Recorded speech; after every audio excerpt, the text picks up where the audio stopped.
Welcome to LGC news TV 46. బులెటిన్ల ముందుగా headlines. ప్రజాస్వామ్య చరిత్రలో మోడీకి అరుదైన రికార్డ్.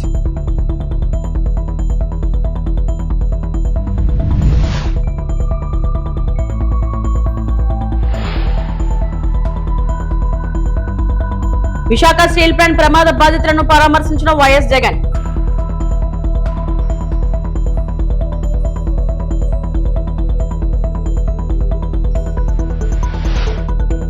సింహాచలంలో ప్రధాని మోడీ పేరుతో ప్రత్యేక అర్చన. బీజేపీ రాష్ట్ర అధ్యక్షుడు Madhav.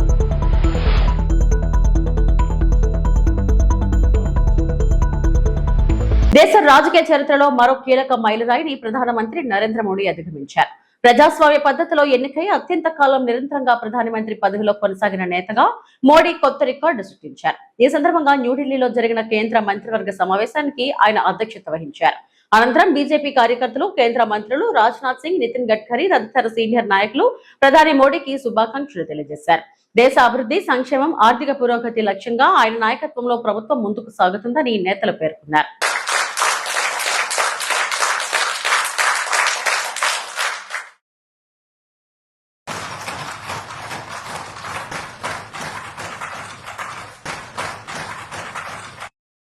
Visakhapatnam steel plant SMS-1 లో జరిగిన ప్రమాదంలో గాయపడి శీలానగర్ కిమ్స్ హాస్పిటల్లో చికిత్స పొందుతున్న క్షతగాత్రులను మాజీ ముఖ్యమంత్రి వైసీపీ అధ్యక్షులు వైఎస్ జగన్మోహన్ రెడ్డి పరామర్శించారు.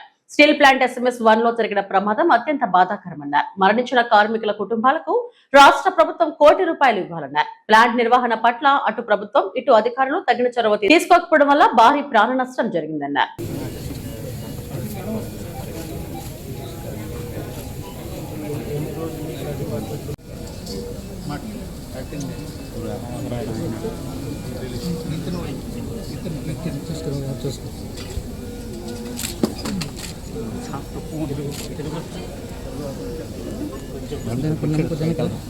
అమ్మో ఎలా తోచేస్తున్నారు.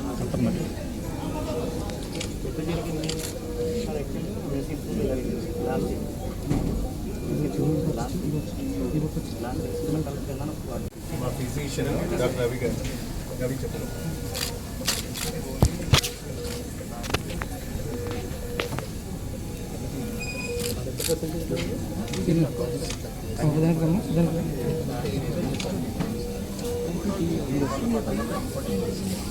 మేడం కొద్దిగా మేడం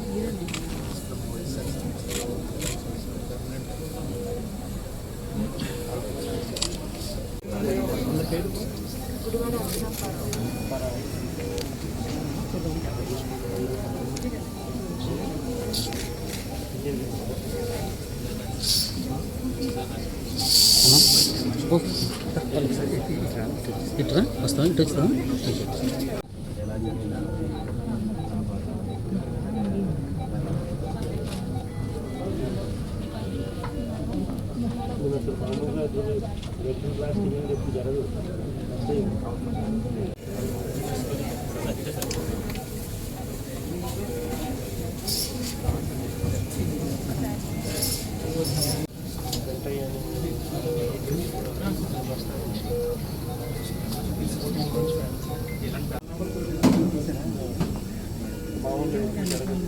ఇప్పుడు చూడలేదు సార్, ఫస్ట్ టైం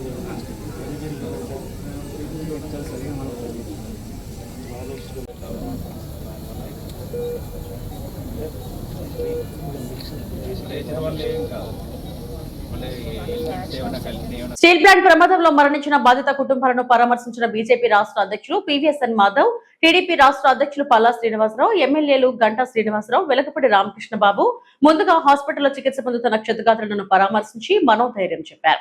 ఈ సందర్భంగా వారు మాట్లాడుతూ స్టీల్ ప్లాంట్ SMS-1 లో జరిగిన ప్రమాదం అత్యంత బాధాకరమని, మరణించిన వారికి మా ప్రగాఢ సానుభూతి తెలుపుతున్నామని అన్నారు. అలాగే బాధిత కుటుంబాలకు ప్రభుత్వం అండగా ఉంటుందన్నారు. ఇంకెప్పుడు ఇటువంటి ఘటనలు జరగకుండా పటిష్ట చర్యలు చేపడతామని, ప్రమాదంపై విచారణ జరిపి బాధితులపై కఠిన చర్యలు తీసుకుంటామన్నారు. ఈ కార్యక్రమంలో బీజేపీ జిల్లా అధ్యక్షులు పరశురాం రాజు, గాజువాక బీజేపీ కన్వీనర్ కన్నంరెడ్డి నరసింహరావు మరియు కూటమి నాయకులు పాల్గొన్నారు.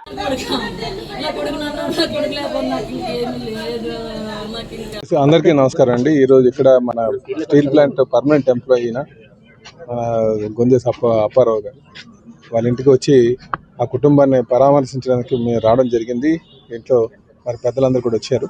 అయితే వాళ్ళకి ఆ కుటుంబానికి ఒక భరోసా ఏదైతే కేంద్ర మంత్రి గారు అనౌన్స్ చేశారో ఆ ఉద్యోగం కానీ లేకపోతే వాళ్ళు పర్మనెంట్ ఎంప్లాయీస్ కావాల్సిన బెనిఫిట్స్ కానీ ఆ బెనిఫిట్స్ అన్నీ వచ్చే వరకు కూడా మేము అండగా ఉంటామని చెప్పేసి ఆ కుటుంబానికి ఆ భరోసా ఇవ్వడానికి ఇది ఈరోజు కూటమి ప్రభుత్వం అధికారానికి వచ్చిన తర్వాత ప్లాంట్ రివైవ్ చేయడం కానీ అలాగే ఈ రివైవల్ ప్రాసెస్లో పూర్తి సామర్థ్యం వైపు నడుస్తున్నప్పుడు ఇలాంటి దుర్ఘటనలు జరగడం కొంచెం దురదృష్టకరం.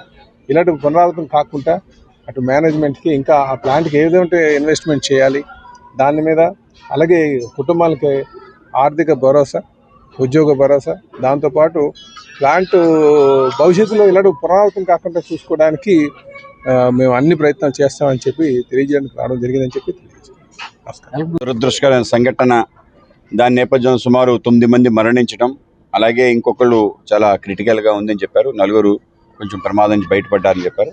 ఏదైనా కూడా 9 మంది మరణించడం, అది కూడా SMS2లో మోల్టెన్ మెటల్ పడటం ఏదైతే ఉందో ఎప్పుడు చూడలేదు. ఈ విధంగా ఆ ల్యాడల్ పడటం, దాని కారణంగా ఇంతమంది మరణించడం. ఇవాళ గొందేసి వెంకట అప్పారావు గారి ఇంటికి రావడం, ఆయన కాంట్రాక్ట్ ఎంప్లాయీగా చేశాడు.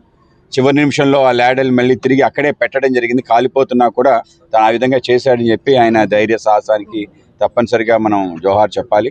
అలాగే కేవలం ఇతనే కాదు, అందరూ కూడా ఈ యొక్క ప్రమాదంలో ఎవరైతే చనిపోయారో వాళ్ళ యొక్క కుటుంబాలన్నిటికీ కూడా ప్రగాఢ సానుభూతి తెలియజేస్తూ కూటమి ఆధ్వర్యంలో వాళ్ళందరినీ కూడా ఆదుకుంటామని చెప్పి మరొకసారి భరోసా ఇస్తున్నాం. ఇవాళ అందరింటికి కూడా సందర్శించి వాళ్ళకి ధైర్యం చెప్పడానికి రావడం జరిగింది. ప్రాణాన్ని అయితే తీసుకురాలా, కానీ వాళ్ళకి ఏవైతే చేయాలో అవన్నీ తప్పనిసరిగా చేస్తాం. కాంట్రాక్ట్ ఎంప్లాయీ అయినా కూడా పర్మనెంట్ ఎంప్లాయీకి ఏవైతే బెనిఫిట్స్ ఉన్నాయో ఆ విధంగా బెనిఫిట్స్ వీళ్ళకి ఇచ్చే ప్రయత్నం చేయటం. ఆ విధంగా ఇంట్లో సింహాచలంలో ప్రధాని మోడీ పేరున అర్చన చేయించిన బీజేపీ రాష్ట్ర అధ్యక్షుడు పివిఎన్ మాధవ్ భారతదేశ ప్రజాస్వామ్య చరిత్రలో అత్యంత సుదీర్ఘ కాలం నిరంతరాయంగా సేవలందిస్తున్న ప్రధానమంత్రి నరేంద్ర మోడీ దేశ సేవలో ప్రధాని సాధించిన ప్రతి విజయానికి అభినందనలు తెలుపుతూ వారికి అఖండ ఆయుర ఆరోగ్యాలు కలగాలని కోరుకుంటూ రాష్ట్ర అధ్యక్షుడు పివిఎన్ మాధవ్ విశాఖపట్నం సింహాచలంలో శ్రీ వరాహలక్ష్మీ నరసింహస్వామి వారి ఆలయంలో ప్రత్యేక పూజలు అర్చన నిర్వహించారు. ఈ సందర్భంగా ఆయన మాట్లాడుతూ ప్రపంచ చరిత్రలో తొలిసారిగా 4399 రోజుల పాటు ప్రధానిగా బాధ్యతలు నిర్వహిస్తున్న ఏకైక వ్యక్తి ప్రధాని మోడీ అని కొనియాడారు. ఆయన పాలనలో దేశం అన్ని రంగాల్లో అభివృద్ధి చెందిందని అన్నారు.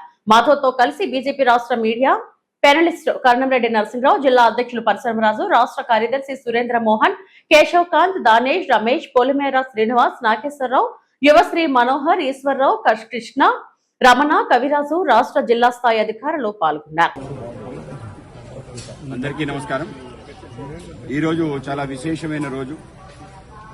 నరేంద్ర మోడీ గారు ప్రధానమంత్రిగా ఎన్నికైన ప్రధానమంత్రిగా సుదీర్ఘ కాలం పాటు పనిచేయడం జరిగింది. 4399 రోజుల పాటు ఆయన ప్రధానమంత్రిగా కొనసాగటం ఏదైతుందో మన దేశ మొదటి ప్రధానమంత్రి జవహర్లాల్ నెహ్రూ యొక్క కాలఖండాన్ని ఆయన దాటడం జరిగింది. ఆ విధంగా ఇంత సుదీర్ఘ కాలం దేశానికి పాలించడం, దేశానికి సంబంధించిన అన్ని రకాల విషయాల్లో కూడా దేశం ముందుండటం, అలాగే కేవలం దేశమే కాకు ప్రపంచంలో అన్ని దేశాల కన్నా భారతదేశం ఇవాళ శరవేగంగా ముందుకెళ్లడంలో నరేంద్ర మోడీ గారి యొక్క ఏదైతే నాయకత్వం ఉందో, ఆయన సారథ్యం ఉందో దాని కారణంగా ప్రపంచం అంతా ఇవాళ భారతదేశం వెలుగుతుంది. భారతీయులనే వాళ్ళు ఎవరైతే విదేశాల్లో ఉన్నా వాళ్ళందరూ ఇవాళ గర్వంగా భారతీయులు అని చెప్పుకుంటారు. కేవలం వాళ్లే కాదు, ఎవరైతే పర్సన్స్ ఆఫ్ ఇండియన్ ఆరిజిన్ వాళ్ళు కూడా మేము భారత మూలాలకి చెందిన వాళ్ళని చెప్పి సగర్వంగా చెప్పుకునే ఒక గొప్ప సందర్భం.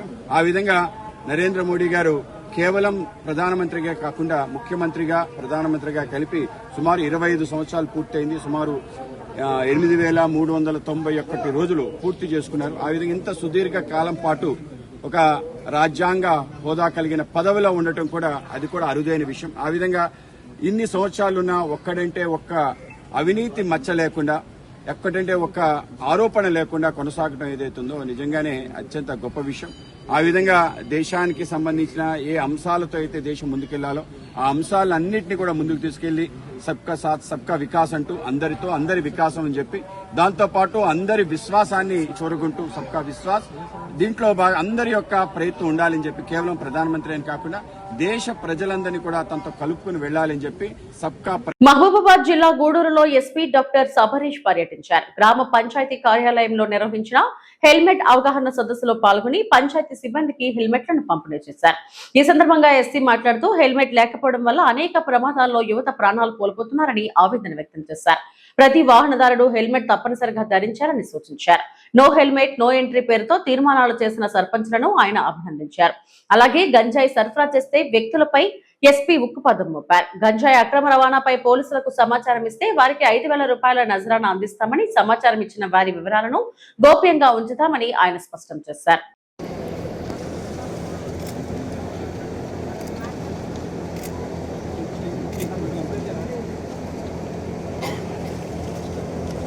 ఇవి ఇప్పటివరకు నా బులెటిన్ అప్డేట్స్. నమస్తే.